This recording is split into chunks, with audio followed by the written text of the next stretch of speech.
హైదరాబాద్లోని హిమాయత్ నగర్లో ఓ వస్త్ర దుకాణం ఓపెనింగ్కి అక్కినేని నాగచైతన్య గెస్ట్గా వచ్చారు. ఈ కార్యక్రమానికి హాజరైన చైతన్యకు షోరూం యాజమాన్యం భారీ స్వాగతం పలికింది.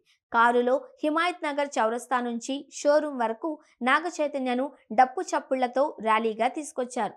దీంతో చైతును చూసేందుకు అభిమానులు కూడా పెద్ద సంఖ్యలో వచ్చారు. ఇక షాపింగ్ మాల్ ఓపెనింగ్ అనంతరం మీడియా అడిగిన పలు ప్రశ్నలకు నాగచైతన్య జవాబిచ్చారు. ఎన్ కన్వెన్షన్ ను హైడ్రా కూల్చివేయడంపై మీ రియాక్షన్ ఏంటి అని మీడియా అడగ్గా చైతన్య ఆచితూచి ఆన్సర్ ఇచ్చారు. దాని గురించి ఇప్పుడెందుకండి, ఇప్పుడొచ్చిన స్టోర్ ఓపెనింగ్ గురించి మాట్లాడదాం. అయినా దాని గురించి ఇప్పటికే నాన్న తన అభిప్రాయాన్ని ట్విట్టర్లో తెలియజేశారు. ఇప్పటికీ ఆ రియాక్షన్ చాలు, దీని గురించి తర్వాత మాట్లాడదాం అంటూ చైతు దాటవేశారు. ఇక శోభిత ధూళిపాలతో మీ పెళ్లి గ్రాండ్ గా చేసుకుంటున్నారా, ఇక సింపుల్ వెడ్డింగా అని అడిగితే క్లారిటీ ఇచ్చేశారు చైతు. నాకు పెళ్ళంటే నా మనసుకు దగ్గరైన వాళ్ళందరూ ఉండాల్సిందే, అది భారీగా చేసుకోవాలని ఏం కాదు, కానీ మన సంస్కృతి సాంప్రదాయం ప్రకారం పెళ్లి చేసుకోవడమే నాకు ఇష్టం, అలాగే చేసుకుంటా. వెడ్డింగ్ హైదరాబాద్లో ఉంటుందా, ఎక్కడుంటుంది అని త్వరలోనే చెబుతాను అంటూ చైతు చెప్పారు. ఇటీవలే శోభిత ధూళిపాలతో చైతన్య నిశ్చితార్థం జరిగిన సంగతి తెలిసిందే.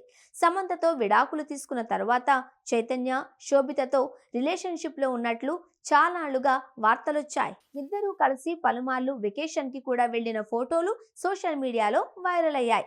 కానీ వీటిపై అటు చై ఇటు శోభిత ఇద్దరూ ఎప్పుడూ రియాక్ట్ అవ్వలేదు. కానీ ఇటీవల నాగార్జున వీరి ఎంగేజ్మెంట్ ఫోటోలను డైరెక్ట్గా సోషల్ మీడియాలో షేర్ చేసి అందరికీ ఒక క్లారిటీ ఇచ్చేశారు. ఇక అక్కినేని కుటుంబానికి చెందిన ఎన్ కన్వెన్షన్ సెంటర్ను ఇటీవల రేవంత్ రెడ్డి సర్కారు కూల్చివేయడంతో సంచలనంగా మారింది. మాదాపూర్లో తుమ్మిడికుంటలో చెరువును ఆక్రమించి నాగార్జున ఈ ఎన్ కన్వెన్షన్ సెంటర్ను నిర్మించారని ఆరోపణలు ఉన్నాయి.